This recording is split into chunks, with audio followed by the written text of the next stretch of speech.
and welcome to today. We're going to be using the fit ball and using a wall as well. So make sure you've got both of those available to you. So this little series is a little bit challenging, but it will give you a sense of opening and strengthening. We're going to begin with our ball against the wall, bottom a little bit away and hands to hold onto the base of your head. Going into a nice big stretch over the back of the ball and then rolling yourself forward again. So just getting a little bit of mobility into the upper spine. And as we do these movements forward and backward, just remind yourself that you don't have to be at the end range to feel amazing benefits in your body and in your joints. So we'll go 2 more times as we extend the spine over and then coming forward. On this next one, we're going to rest our head all the way onto the ball. So make sure you're comfortable to place your head there without hand support.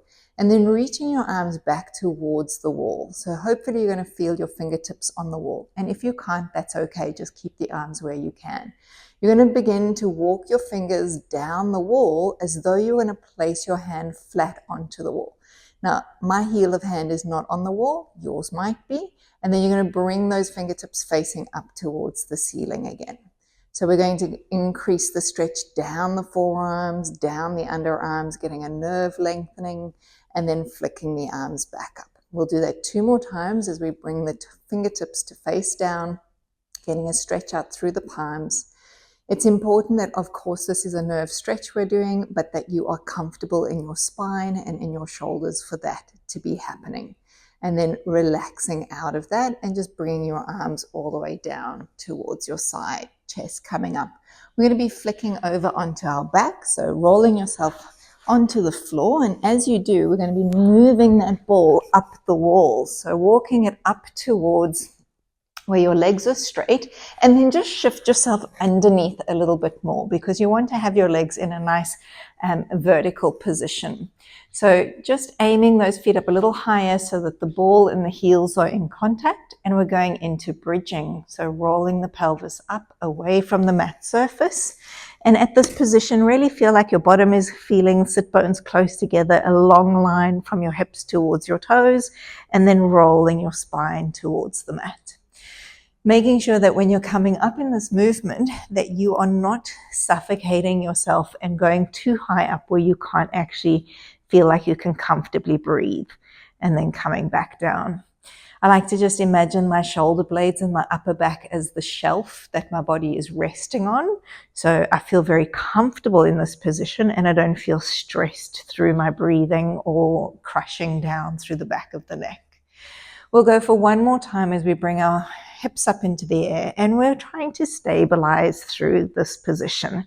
We're going to float the right leg away from the ball and bring it toward you and then tap the ball again. We're going for 4 and 2 more, keeping really steady on the other leg, and then last one. And then placing the foot back towards the ball. Make sure you feel comfortable in your setup position. Re-engage and balance on the other side as we go for 4 floats of the left leg. So as the leg is coming towards you, you're staying as steady as you can on the right side. The ball is staying on the wall. And then last time as the leg travels in and then back to the ball it goes, and then rolling the spine down. So on our next one, always just do what you can. We go up again. We're going to keep both feet onto the ball, keep the pelvis high, start to bend the knees, bringing the ball down the wall and then up the wall. Again, our number is just going to be 4 today, and lift, staying in that balance across the back of the shoulders, 3, and then last one, and raising it back up, and then lowering your body back down to the mat surface. From here, we just walk the ball down the wall nice and quietly and gently. You're going to pull the ball in towards you, just shift back a little bit. I like to think of a caterpillar crawling, and then holding the ball with the backs of the knees. Allow the arms to just broaden a bit as you send your legs from one direction to the other. Now, this is not a huge movement. When we do this move without the ball, you end up going further than what we are right now. We're still trying to keep your shoulders grounded underneath you, just getting a gentle swaying from one direction to the other. Last one to each side. And then coming back to the center. From here, just make your way into an easy roll off to a side and bringing yourself up. We're going to bring your feet up against the wall, not yet there. And we're going to put the ball at the fronts of your thighs. To begin, you've got your arms just lengthened out, fingertips starting to touch onto the floor. There's no weight bearing on that position.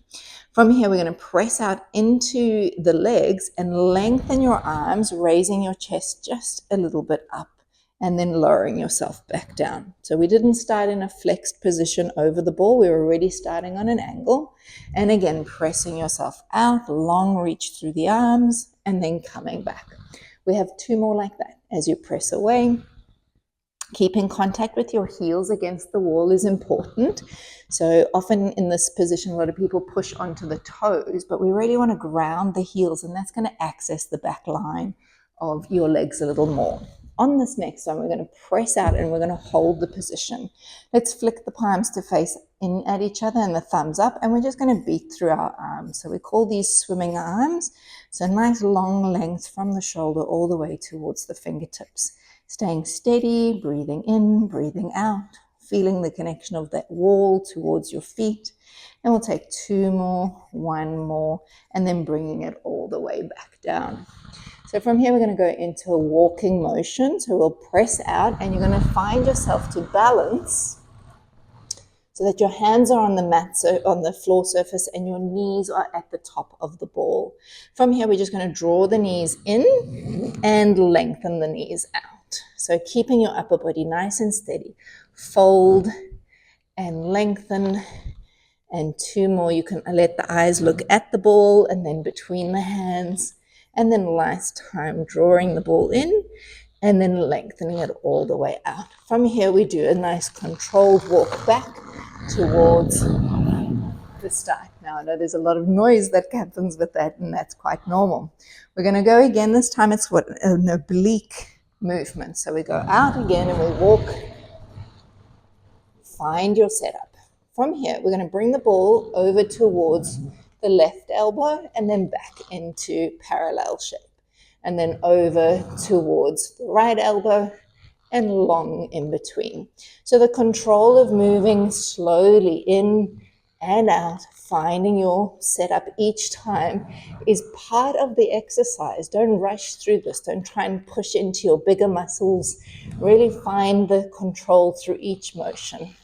This is number 3, finishing. And we have another one to each direction as we take it to finish us on a number 4 today. And then again, the challenge is to walk yourself slowly and with control back to your start. On the next one, we're going to make it a little bit more. We're going to take it into a pike, which looks like a handstand. So if it's not there for you yet, just go back to the original one with the knees bending in and out. So from here, we'll walk you out a little further. So resting with the ball below the knees this time.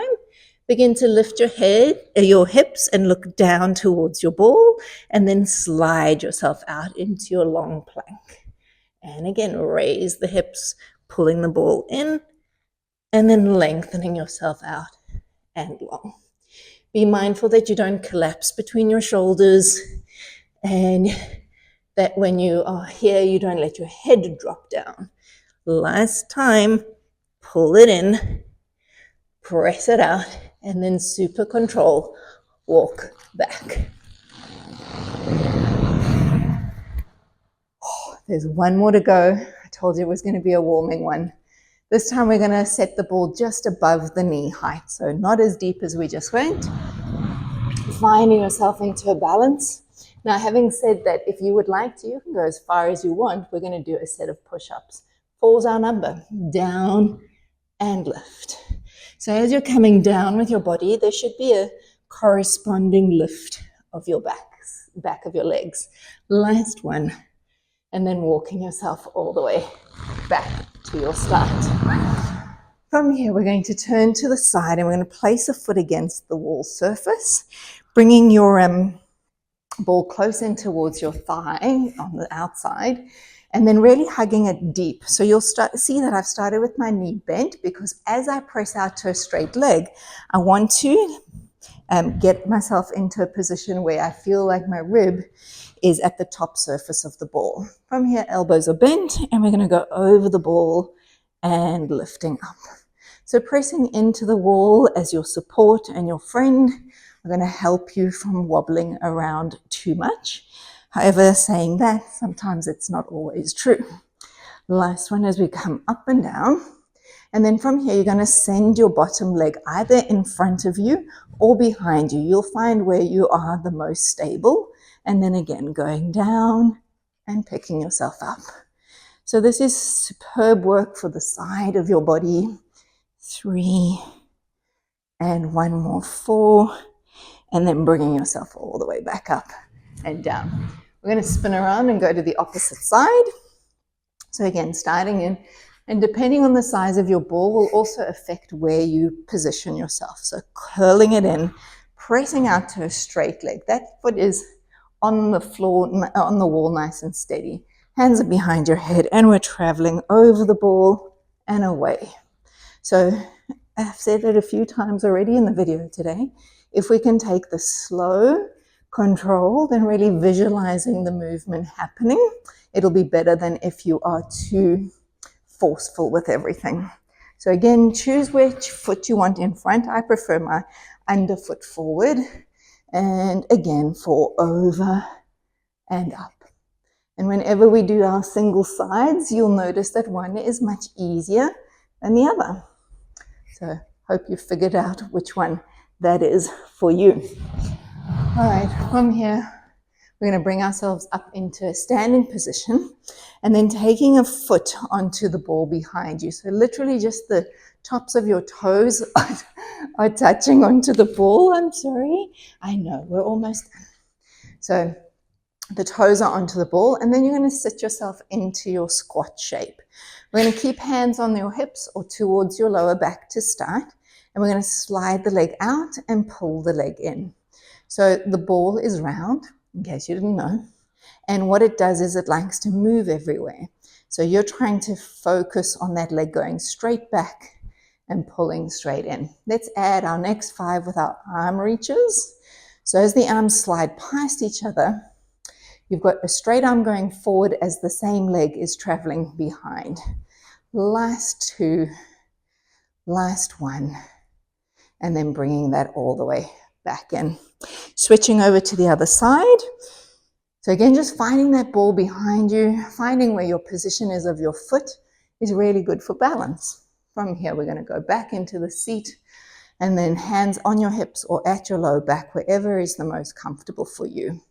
And pressing that leg out. What's important is that you don't feel a jarring in your lower back. So your body weight is slightly forward.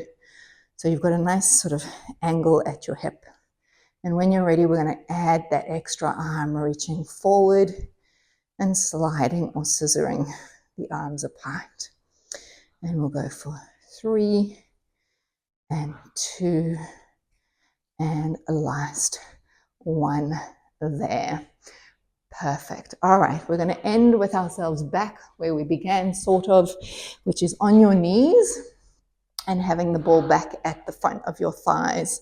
We're going to send you all the way over, taking your head down low, and then coming all the way up, leading your chest bone away and aiming your eyes up the ceiling towards above you, and then lowering yourself down and over the ball surface.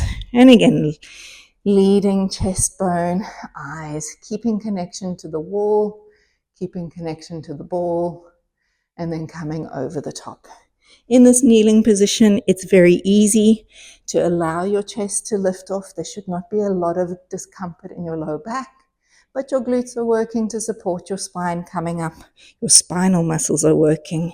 Your elbows are staying pretty much in the same alignment where they are, keeping your head balanced. On the next one, we're going to come up, and then we're going to lower down onto a little diagonal line and hold the diagonal line, and we're going to add a twist. So looking over to one side and then over to the other side. As we wrap through our twisting, you're keeping the lower half of your body steady. You're not letting your knees shift underneath you. And you're keeping length in the back of the head all the way throughout the crown. Last time to each direction. And then resting yourself all the way over. Travel forward so that you have your hands now underneath your shoulders. Your feet are in contact with the floor and the knees are coming closer, or the thighs coming closer to the base of the ball. From here, we're going to keep one knee in contact or thigh in contact, and we're going to go into an opposite arm and leg stretch, and then bringing everything back in. Other side is going to lengthen and travel back. So for this one, the most challenging part of your movement is to return the leg so that it's in that little knee bend shape, and then out and in. We'll do another one to each side like this. Remember that your arm is staying straight, almost as though your ball was not there. How would you be holding yourself up in gravity? Have a little moment. We're going to go into same arm, same leg. So when you're ready, sending the two limbs away. Now, if you remember, this is what we were doing in our scooter just a moment ago. As the leg goes back, the same arm is going forward, and then they're returning in and switching to sides and travel and out and in. Now, truth is, the body's always moving, so don't feel like you have to hold something steady. That's going to be worse for you than if you just allowed a little bit of weight transfer from one side to the other. From there, we're going to bring you all the way up and take you into a seat on top of the ball surface. So going into a little stretch, which I find is a balance anyway. We're going to flick your ankle over the top of your thigh or top of your knee position, finding your balanced shape, and then lean forward to get the stretch of your glute. When you lean, don't let your head tilt out, don't let your head drop. So just feeling from the crown of the head down towards the tail is a nice straight line effect. You get quite a good stretch on this one if you do it well. And then coming back up, and we'll switch sides. So as I mentioned, it's a balance challenge simply to get that leg up, because now there's only one foot in contact with the ground. And again, just when you feel confident, travel yourself into your stretch, holding the stretch here. Really feeling where you can let muscles release, where you need to find a bit more stability. And then coming all the way up. Well, that'll be it for today. Bear's delighted that the session is over. Come on up. Yep. And he's in a playful mood. I hope you are too. See you again soon.